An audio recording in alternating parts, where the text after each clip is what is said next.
Hello guys and welcome back. In this lecture, we'll be learning about the transform options under the objects menu, okay? And this is quite similar to the transform effects which we just looked at in the last module. Okay, so let me just remind you of the transform effects.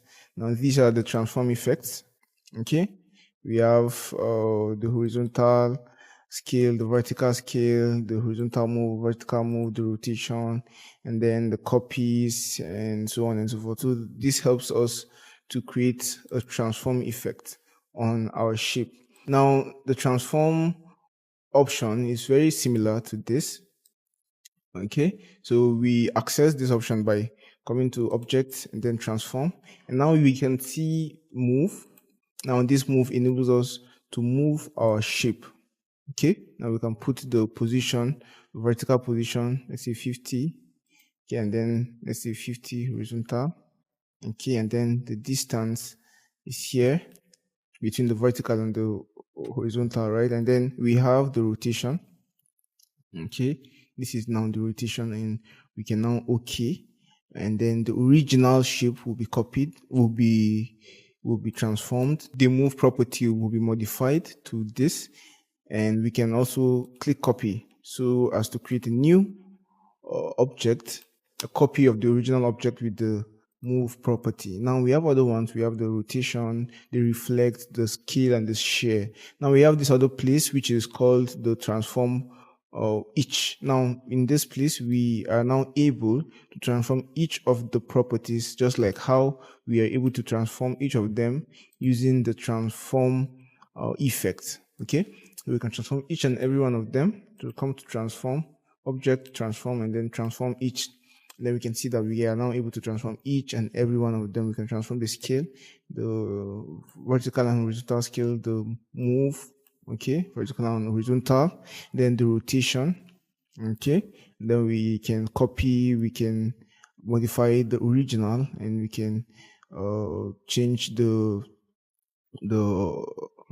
point of rotation, right? That's the point of anchorage, okay, using this. But let's just leave it at the middle. And yeah, so that's it about the transform options.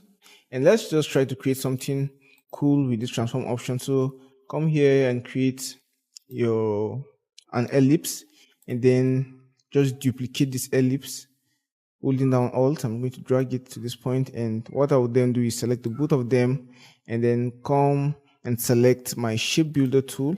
Holding down Alt, I'm just going to drag this and delete them. Now for this shape, while selected, come on your gradients and create a gradient fill. Okay, and then just disable the stroke color and maybe resize it to this point, and then come to objects and then transform each. Now I want to make this 45 degrees. Okay, I just want to make it 45 degrees, and that's all. That's all. And I don't want to change the scale or the position. So what I'll then do is I'll copy, or hit copy, and you can see we've copied the shape. Now while it's still selected, just come to object again and then transform. Now you see transform again, Control D, right? Or Command D on the Mac. Now what this option does is it creates the last transform. Okay, it does the last transform, and when you just click it, we can see that another transform has been done to this shape. And come and Control D and Control D.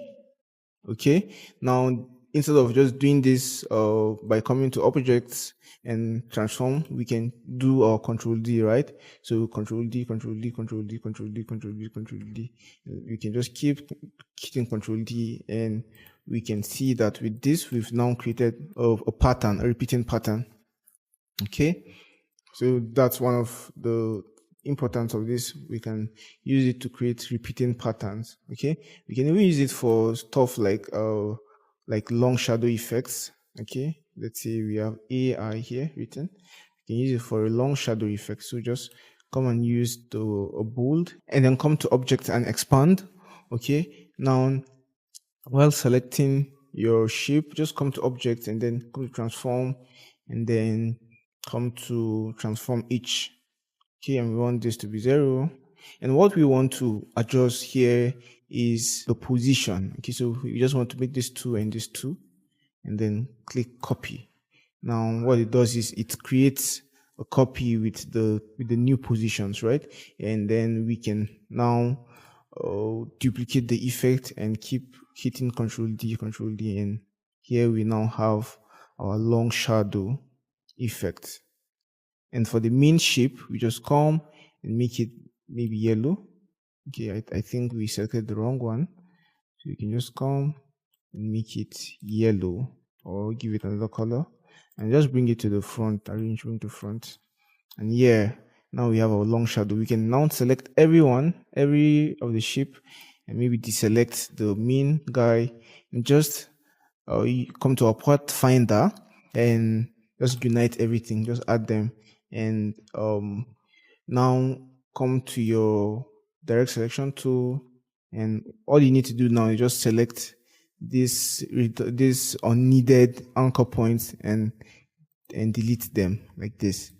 Select them and delete. Okay, select and delete, and do that to all the anchor points that are not needed. Just delete them so we can have a straight shadow, right?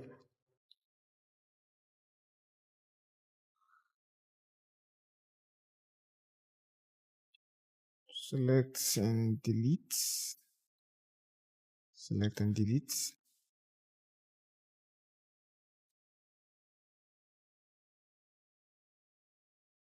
Same also with this ones. Delete.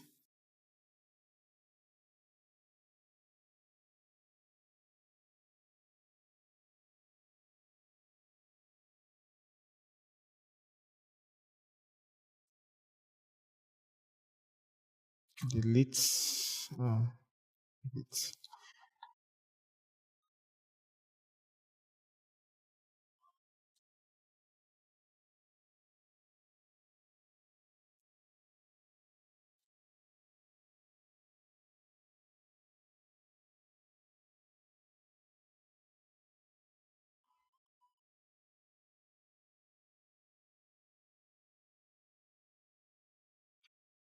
Perfect. So we can just adjust our main shape to fit like this, and we now have our long shadow effect. And maybe just make this a gray color instead of total black. Let's make it grayish like this. And this is now our long shadow effect which we've achieved by using our transform options here. Now there's one more thing I want us to try out, and you just come here and then come to your star and create a star, right? Create a star like this. And then of course you can use any other option, any other shape also. Okay, it mustn't necessarily be a star. So while selecting the shape, come and give your shape a gradient fill. Okay, and I want this gradient fill to be darker at the middle and brighter at the edges. I'll just work with this one. Okay, now while selecting our shape, go on Object, Transform, and transform each, and let's make the rotation 20%, and also the scale. Let's make the scale 95 and 95 maybe, or let's make the scale 90 and 90. Okay, for horizontal and vertical, and then let's create a copy. So it creates a copy, and come to Object, Transform again, and let's just keep hitting Control D, Control D, Control D, Control D, Control D. And as you can see, we now have what looks like a flower, right? A flowering pattern. And you just come here, and first of all, just make this bigger. Make this bigger, and come here and just create a square shape in the size of our arts our artboard, and then select every shape, select all the shapes, right click and create clipping mask. So this is what we now have. Okay, you can use this method with other shapes. Okay, you can use the method with other shapes. So let's just come here and add the plugger and blot effect. Okay, so we have something like this to start with, and make the shape bigger. Again, probably adjust the effect once more, maybe to make it look even even slimmer and look like this, right? And then the next thing we're then going to do is to come here to object, transform, then transform each, and still having the same settings for the last transform. We're just going to use the same settings actually. So just okay, but instead of having move, I will just make move 0 because I don't want to apply move, right? And just click OK. Okay, and then okay, we should have used the copy instead of the okay. We should have used the copy. That's the mistake we made. So let's undo. Come here, transform, transform each. Having it like this, let's hit copy this time. Now you can continue hitting Ctrl D or Command D on the Mac, and we'll see this beautiful repeating pattern being formed. Okay, and what next can we do? We can just have a shape like this, and then just select everything, right click and clipping mask, and perfect. And of course we can play around with the colors and to have a different feel, right? Yeah, so with this we've come to the end of the lecture on transform options. In the next lecture we're going to look at more options or more effects under the objects menu, and see you in the next one.